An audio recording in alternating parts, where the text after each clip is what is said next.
किसी समय की बात है। एक छोटे से राज्य में एक रानी रहती थी। वह बेहद सुंदर, तेजस्वी और दयालु थी, परंतु उसकी जिंदगी दुखों से भरी हुई थी। उसके पति राजा हमेशा युद्धों में व्यस्त रहते थे और रानी को राजमहल में अकेला छोड़ जाते थे। एक दिन जंगल में भटकते हुए रानी की मुलाकात एक साधु से हुई। साधु ने केसरिया वस्त्र पहने हुए थे। उसकी दाढ़ी घनी और बाल लंबे थे। उसकी आंखों में एक अजीब सी चमक थी जो लोगों को सम्मोहित कर देती थी। साधु ने रानी को देखकर कहा, देवी, आप बहुत उदास लग रही हैं। मैं आपकी मदद कर सकता हूं। मेरे पास ऐसे मंत्र हैं जो आपके जीवन को खुशियों से भर सकते हैं। रानी ने विनम्रता से सिर झुकाते हुए कहा, साधु महाराज, मेरी खुशी तो बस मेरे पति के साथ रहने में है, लेकिन वह सदा युद्ध में व्यस्त रहते हैं। यदि आप कुछ कर सकते हैं तो कृपया उनका मन मेरे प्रति मोड़ दें। साधु ने उसे सहानुभूति से देखा, लेकिन उसकी नीयत कुछ और थी। वह अय्याश और कपटी था। उसने रानी को कहा, देवी, आपके लिए एक विशेष पूजा करनी होगी, लेकिन इसके लिए आपको कुछ समय मेरे साथ एकांत में बिताना होगा। केवल तभी यह मंत्र प्रभावी होगा। रानी अपनी बेबसी और अकेलेपन के कारण साधु की बात मानने को तैयार हो गई। वह साधु के साथ उसके आश्रम जाने लगी, जो जंगल के बीचों बीच था। आश्रम का वातावरण रहस्यमय था। चारों ओर अजीब सी शांति थी, जो भयावह लगती थी। साधु ने रानी से कहा, आपको मेरे निर्देशों का पालन करना होगा। यह पूजा कठिन है, लेकिन इसके बाद आपका जीवन बदल जाएगा। रानी ने अपनी आंखों में आंस लिए उसकी बात मानी। साधु ने रानी को पूजा की शुरुआत के लिए एक गुफा में ले जाया, जहां वातावरण में अगरबत्ती की तीखी गंध और दीपकों की मंद रोशनी फैली हुई थी। उसने रानी से कहा, यह पूजा केवल पूर्ण समर्पण से ही सफल होगी। आपको अपनी सभी इच्छाओं और शंकाओं को त्याग कर मुझे पूर्ण विश्वास से समर्पित होना होगा। तभी देवी आपके पति को आपके पास लौटा सकेंगी। रानी ने विनम्रता से सिर झुकाते हुए कहा, साधु महाराज, मैं अपनी पूरी शक्ति और भक्ति से पूजा करने को तैयार हूं। बस आप मार्गदर्शन करें। साधु की आंखों में छलकता लोभ छुपा न रह सका। उसने रानी को झूठी बातों और जटिल नियमों में उलझाना शुरू कर दिया। देवी, पहले आपको शुद्धिकरण के लिए नदी में स्नान करना होगा। मैं मंत्रों का जाप करूंगा और आपको ऊर्जा प्रदान करूंगा, लेकिन यह क्रिया अत्यंत गोपनीय है। इसे कोई और नहीं देख सकता। रानी कुछ घबराई, लेकिन साधु की बातों में फंसकर उसने हामी भर दी। वह नदी की ओर चल पड़ी। साधु ने उसे लगातार भरोसा दिलाया कि यह सब उसकी भलाई के लिए है। नदी के किनारे पहुंचकर साधु ने रानी से कहा, आपके वस्त्र पवित्रता की प्रक्रिया को रोक सकते हैं, इसीलिए आपको इन्हें उतारकर नदी में प्रवेश करना होगा। मैं यहां मंत्र जाप करूंगा ताकि कोई बाधा ना आए। रानी को कुछ असहजता हुई, लेकिन अपने पति के प्रति प्रेम और अपनी बेबसी के कारण उसने साधु पर विश्वास किया। जैसे ही वह नदी में उतरी, साधु की आंखों में खतरनाक चमक और अधिक बढ़ गई। लेकिन तभी जंगल की झाड़ियों से किसी के पैरों की आहट सुनाई दी। साधु चौकन्ना हो गया। उसने देखा कि एक शिकारी वहां से गुजर रहा था। शिकारी ने साधु को ध्यान से देखा और उसकी हरकतों पर संदेह होने लगा। साधु ने शिकारी को दूर से आते देखा, लेकिन वह घबराया नहीं। उसकी चालाकी उसे बचने का रास्ता हमेशा दिखा देती थी। उसने तुरंत अपनी मुद्रा को बदल लिया और मंत्रों का जाप जोर से शुरू कर दिया, ताकि शिकारी को लगे कि वह किसी गहरी साधना में लीन है। शिकारी ने पास आकर साधु से पूछा, महाराज, यहां क्या हो रहा है? यह स्थान तो बहुत सुनसान है। आप किस लिए यहां हैं? साधु ने बड़े संयम से जवाब दिया, वत्स, मैं देवी के विशेष आह्वान के लिए यहां आया हूं। ये रानी माता हैं, जो अपने पति के कल्याण के लिए महान तपस्या कर रही हैं। तुम अपने रास्ते जाओ, क्योंकि इस पवित्र स्थान पर कोई बाहरी व्यक्ति बाधा नहीं डाल सकता। शिकारी ने रानी को देखा, जो नदी के पानी में खड़ी थी और दिखने में घबराई हुई लग रही थी। लेकिन रानी कुछ बोलने की स्थिति में नहीं थी, क्योंकि साधु ने पहले ही उसे समझा दिया था कि यदि उसने पूजा में बाधा डाली तो उसकी सारी मेहनत व्यर्थ हो जाएगी। शिकारी को थोड़ी शंका हुई, लेकिन साधु के आत्मविश्वास और उसके स्वरूप ने उसे शांत कर दिया। वह सिर झुकाकर वहां से चला गया। साधु अब अपने आप में और अधिक आश्वस्त हो गया। उसने रानी से कहा, देखा देवी, देवी मां स्वयं आपकी रक्षा कर रही हैं। अब आप बिना किसी भय के पूरी तरह से इस प्रक्रिया में लीन हो जाइए। बस कुछ ही समय में आपका कष्ट समाप्त हो जाएगा। रानी ने साधु की बात मान ली और उसकी आज्ञा का पालन करने लगी। साधु उसकी बेबसी का फायदा उठाने की योजना को और गहराई से बुनने लगा। उसने रानी को पूजा की और भी जटिल विधियां बतानी शुरू की, जिनका कोई मतलब नहीं था। जैसे जैसे समय बीतता गया, रानी का मन भीतर से बेचैन हो रहा था, लेकिन वह अपनी हालत को बदलने की ताकत नहीं जुटा पा रही थी। साधु ने अब पूरी तरह से सोच लिया था कि वह रानी को अपने जाल में पूरी तरह फंसा लेगा। साधु अब अपनी योजना को और गहराई से अंजाम देने के लिए तैयार था। उसने रानी से कहा, अब देवी मां को प्रसन्न करने के लिए अंतिम और सबसे कठिन चरण आरंभ होगा। आपको अपनी आत्मा और शरीर को पूरी तरह से त्यागना होगा। केवल तभी यह अनुष्ठान सफल होगा। यह साधना आपकी इच्छाओं को साकार कर देगी। रानी अब तक पूरी तरह से साधु की बातों में उलझ चुकी थी। उसकी आंखों में अपने पति के प्रति प्रेम और खोई हुई खुशी को पाने की उम्मीद थी। वह साधु के हर निर्देश को मानने के लिए तैयार हो गई। साधु ने रानी को गुफा के भीतर एक विशेष कक्ष में ले जाया। वहां चारों ओर मध्यम रोशनी में अजीब से प्रतीक चिन्ह बने हुए थे। राजा को थोड़ा संदेह हुआ, लेकिन रानी के बार बार आग्रह करने पर वह मान गया। जैसे ही राजा और रानी आश्रम पहुंचे, साधु ने खुद को छिपाकर अपनी योजना को अंजाम देना शुरू कर दिया। उसने अपने शिष्यों से कहा कि वे राजा को ध्यान और पूजा में उलझाए रखें, जबकि वह रानी से अकेले मिलने की कोशिश करेगा।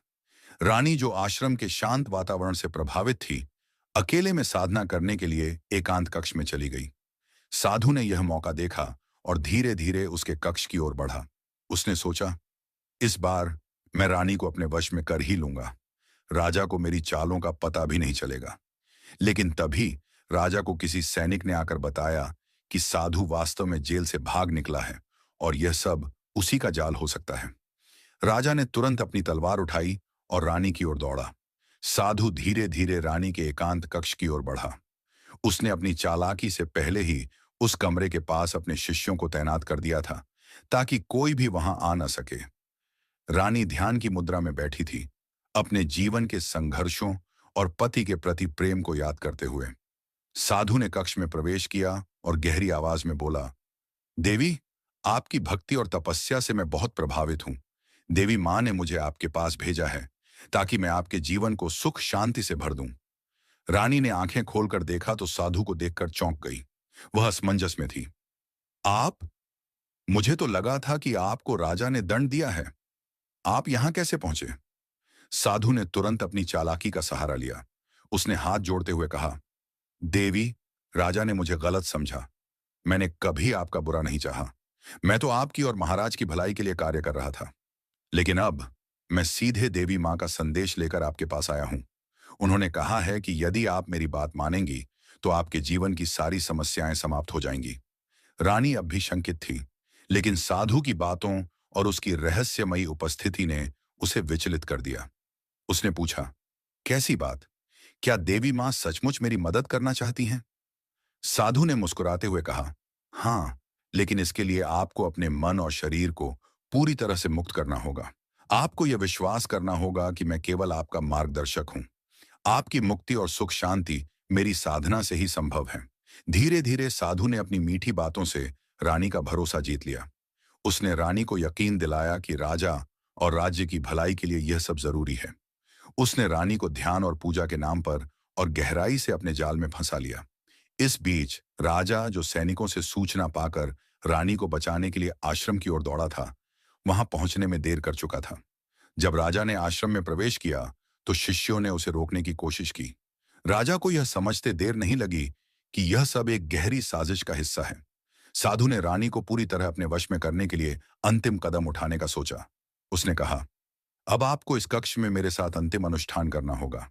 इसके बाद देवी मां का आशीर्वाद आपके जीवन को बदल देगा। बस आपको मेरी हर बात माननी होगी। साधु ने अपनी बातों से रानी को पूरी तरह से अपने वश में कर लिया। उसने रानी को यह यकीन दिला दिया कि राजा का भविष्य और पूरे राज्य की भलाई केवल उसके विशेष अनुष्ठान पर निर्भर करती है। रानी, जो पहले से अपने पति और राज्य के प्रति अपनी जिम्मेदारियों को लेकर चिंतित थी, साधु की बातों में पूरी तरह फंस गई। साधु ने रानी से कहा, देवी मां चाहती हैं कि आप और मैं मिलकर यह अनुष्ठान पूरा करें। यह अनुष्ठान आपकी शक्ति को जागृत करेगा और आप अपने पति के जीवन में हर कठिनाई को दूर कर पाएंगी। बस आपको मेरी हर बात माननी होगी। साधु ने रानी से कहा कि राजा को इस अनुष्ठान के बारे में कुछ भी न बताया जाए। महाराज को अभी यह सब समझाना मुश्किल होगा। देवी मां ने कहा है कि यह अनुष्ठान गोपनीय होना चाहिए, अन्यथा इसका प्रभाव समाप्त हो जाएगा। रानी, जो साधु की बातों में पूरी तरह उलझ चुकी थी, ने राजा को कुछ भी बताने से मना कर दिया। साधु ने रानी के मन में यह भ्रम भी डाल दिया कि राजा शायद इस अनुष्ठान को समझ नहीं पाएंगे और इसे विफल कर देंगे। साधु ने रानी के साथ कई झूठे अनुष्ठान शुरू किए, जिनमें उसे मानसिक और शारीरिक रूप से थकाने की कोशिश की। वह चाहता था कि रानी इतनी कमजोर हो जाए कि वह पूरी तरह से उसकी बात माने। उसने रानी से कहा, अब आप देवी मां के आशीर्वाद के बिल्कुल करीब हैं। बस अंतिम चरण पूरा करना बाकी है और फिर आपकी सारी समस्याएं समाप्त हो जाएंगी। साधु ने अपने शिष्यों से कहा कि राजा को आश्रम के मुख्य द्वार पर रोक दिया जाए। उन्होंने राजा को यह कहकर बहकाने की कोशिश की कि रानी गहन साधना में लीन है और उन्हें परेशान करना अनुष्ठान के लिए हानिकारक होगा। इस बीच साधु ने रानी को अपने वश में करने की योजना को और तेज कर दिया। उसने रानी से कहा, आपका त्याग और समर्पण ही आपके पति को देवी मां का आशीर्वाद दिला सकता है। साधु ने रानी को पूरी तरह से अपने जाल में फंसाने के लिए अपनी बातों में और भी मिठास और विश्वास का मिश्रण कर दिया। उसने रानी से कहा, देवी मां की कृपा तभी प्राप्त होगी जब आप अपनी सभी शंकाओं और सीमाओं को त्याग दें। यह आपका अंतिम और सबसे महत्वपूर्ण चरण है। बस मुझे अपना मार्गदर्शक माने और देवी मां का आशीर्वाद तुरंत मिलेगा। रानी, जो पहले ही मानसिक रूप से कमजोर हो चुकी थी, अब पूरी तरह से भ्रमित और असहाय थी। उसे अपनी भक्ति और अपने पति के लिए किए जा रहे प्रयासों में कुछ भी गलत समझ में नहीं आ रहा था। साधु की बातें उसे कहीं ना कहीं सत्य लग रही थीं। उसने सोचा, अगर यह सचमुच मेरी और मेरे पति की भलाई के लिए है, तो मुझे इसमें कोई बाधा नहीं डालनी चाहिए। साधु ने अपनी योजना को अगले चरण में ले जाते हुए रानी से कहा, अब आपको अपने समर्पण का अंतिम प्रमाण देना होगा। यह एक पवित्र और दिव्य प्रक्रिया है। आप केवल मेरी बातों का अनुसरण करें। रानी ने थोड़ी हिचकिचाहट के साथ सहमति दे दी। साधु ने गुफा में एक विशेष अनुष्ठान का आयोजन किया। उसने चारों ओर मंत्रों का जाप करना शुरू कर दिया और अपने शिष्यों को निर्देश दिया कि कोई भी इस प्रक्रिया के दौरान गुफा के पास न आए। यह सब कुछ रानी को और भी असहाय महसूस कराने के लिए था, ताकि वह पूरी तरह से उसके नियंत्रण में आ सके। जैसे जैसे अनुष्ठान बढ़ता गया, साधु ने रानी को झूठे नियमों और प्रक्रियाओं में और उलझा दिया। उसने उसे विश्वास दिलाया कि अगर वह साधु के निर्देशों का पालन नहीं करेगी, तो उसका पूरा जीवन शापित हो जाएगा और उसके पति को कभी शांति नहीं मिलेगी। रानी, जो अब पूरी तरह से भय और असमंजस के जाल में थी, साधु की हर बात मानने लगी। साधु ने धीरे धीरे रानी के आत्मविश्वास और सोचने समझने की क्षमता को कमजोर कर दिया। वह पूरी तरह से साधु की बातों और निर्देशों पर निर्भर हो चुकी थी। रानी को अपनी विवशता और अकेलेपन का कोई समाधान नहीं सूझ रहा था। इस बीच राजा ने आश्रम के बाहर खड़े साधु के शिष्यों से रास्ता बनाने की कोशिश की, लेकिन वह गुफा तक पहुंचने में असमर्थ था। साधु के शिष्यों ने राजा को रोके रखने की पूरी कोशिश की। राजा गुस्से और चिंता में अपनी रानी तक पहुंचने के लिए संघर्ष कर रहा था। गुफा के अंदर साधु ने रानी को और भी गहराई से अपने जाल में फंसाने के लिए कहा, देवी मां ने मुझे यह संदेश दिया है कि आप इस अनुष्ठान में पूरी तरह से मेरी सहायता करें, तभी आपका जीवन सुखमय होगा। यह अंतिम बलिदान आपके सारे दुखों को समाप्त कर देगा। रानी, जो अब पूरी तरह से साधु के नियंत्रण में थी, उसकी बातों पर भरोसा करने लगी। उसने सोचा कि यह सब उसकी भलाई के लिए ही हो रहा है। साधु की चाल और कपटी सोच ने उसे इस हद तक प्रभावित कर दिया कि वह अब अपने निर्णय लेने में भी असमर्थ हो गई। अय्याश साधु और बेबस रानी की कहानी जारी। गुफा के अंदर अब स्थिति पूरी तरह से साधु के नियंत्रण में थी। उसने रानी से कहा, देवी मां आपके समर्पण से बहुत प्रसन्न हैं, लेकिन उनके आशीर्वाद को पूर्ण रूप से प्राप्त करने के लिए आपको यह अनुष्ठान मेरी देखरेख में पूरा करना होगा। आपकी तपस्या ने पहले ही देवी मां को प्रसन्न कर दिया है। बस अंतिम चरण शेष है। रानी, जो पहले ही भय और असमंजस में थी, अब पूरी तरह से साधु की बातों में आ चुकी थी। उसने अपनी आंखें मूंद लीं और साधु के निर्देशों का पालन करने लगी। साधु ने रानी के विश्वास और उसकी असुरक्षा का फायदा उठाते हुए उसे मानसिक और भावनात्मक रूप से और कमजोर कर दिया। बाहर राजा ने गुफा तक पहुंचने के लिए अपने सैनिकों को आदेश दिया कि वे साधु के शिष्यों को हटाएं। लेकिन साधु के शिष्य, जो पूरी तरह से उसके वश में थे, राजा को रोकने के लिए हर संभव प्रयास कर रहे थे। राजा की बेचैनी बढ़ रही थी। उसे अपने भीतर यह एहसास हो रहा था कि रानी किसी बड़े खतरे में है। साधु ने रानी को गहरी नींद जैसी अवस्था में डालने के लिए मंत्रों का प्रयोग किया। उसने उसे यह विश्वास दिलाया कि यह प्रक्रिया उसकी आत्मा को पवित्र और शुद्ध बनाएगी। रानी ने साधु की हर बात पर भरोसा करना शुरू कर दिया। साधु, जो अब पूरी तरह से अपनी योजना के अंतिम चरण में था, रानी के करीब जाने लगा। उसके मन में विजय की भावना थी। उसने सोचा, अब कोई भी मुझे नहीं रोक सकता। मैं राजा और रानी दोनों पर नियंत्रण कर लूंगा। यह राज्य भी जल्द ही मेरा होगा।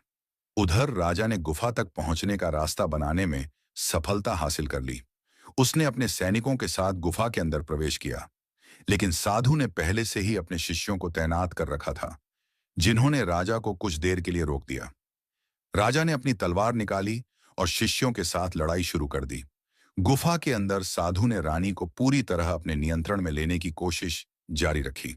उसने रानी से कहा, अब आपकी आत्मा पूरी तरह से मुक्त हो जाएगी। देवी मां आपको आशीर्वाद देने के लिए तैयार हैं।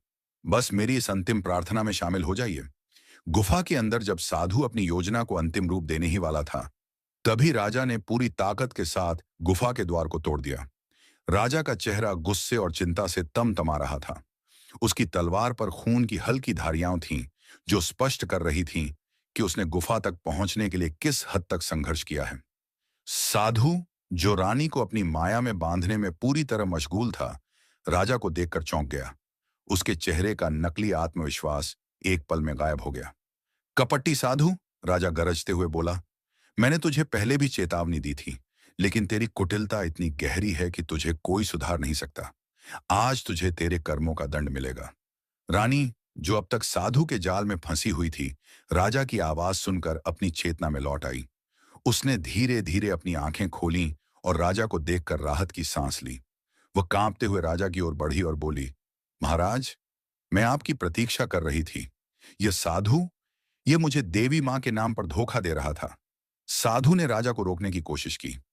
वह जमीन पर गिरते हुए बोला, महाराज, आपने मुझे गलत समझा। मैं तो केवल आपकी रानी की भलाई के लिए अनुष्ठान कर रहा था। यह सब देवी मां की इच्छा थी। लेकिन राजा अब उसकी एक भी बात सुनने को तैयार नहीं था। उसने सैनिकों को आदेश दिया, इसे पकड़ लो। इसे राज्य की जनता के सामने ले जाया जाएगा। ऐसे कपट्टी को सबक सिखाना बहुत जरूरी है। सैनिकों ने साधु को जंजीरों में जकड़ लिया। वह गिड़गिड़ाने लगा, मुझे माफ कर दीजिए महाराज, मुझसे गलती हो गई। मुझे एक और मौका दें। लेकिन राजा ने उसकी ओर देखकर कहा, जो दूसरों के विश्वास और असहायता का फायदा उठाता है, उसे क्षमा करना पाप है। राजा ने साधु को महल लाकर राज्य की जनता के सामने पेश किया। उसने जनता को साधु के पापों के बारे में बताया और यह भी कि कैसे उसने देवी मां के नाम पर लोगों को धोखा दिया। जनता ने साधु के लिए कड़ी सजा की मांग की। राजा ने घोषणा की, इस पाखंडी को राज्य के सबसे गहरे कारागार में डाल दिया जाएगा, जहां यह अपने की पर पछताएगा। इसके जैसे लोगों को कभी माफ नहीं किया जाना चाहिए। रानी, जो अब राजा के पास सुरक्षित थी, ने कहा, महाराज, आपने सही समय पर आकर मुझे बचा लिया। मैं कभी आपकी इस कृपा को नहीं भूलूंगी। राजा ने रानी को सांत्वना दी और कहा, तुम्हारी भक्ति और विश्वास से यह राज्य सुरक्षित है। अब कोई भी तुम्हें धोखा देने की हिम्मत नहीं करेगा। इस घटना के बाद राजा ने अपने राज्य में यह घोषणा की कि कोई भी धार्मिक धोखाधड़ी करने वाले को कड़ी सजा दी जाएगी। राज्य में शांति और सुख का वातावरण लौट आया। साधु ने अपने कारागार में बैठकर अपने के पर पछताते हुए जीवन के बाकी दिन बिताए। वहीं राजा और रानी ने एक नई शुरुआत की और अपने राज्य को और भी समृद्ध बनाया।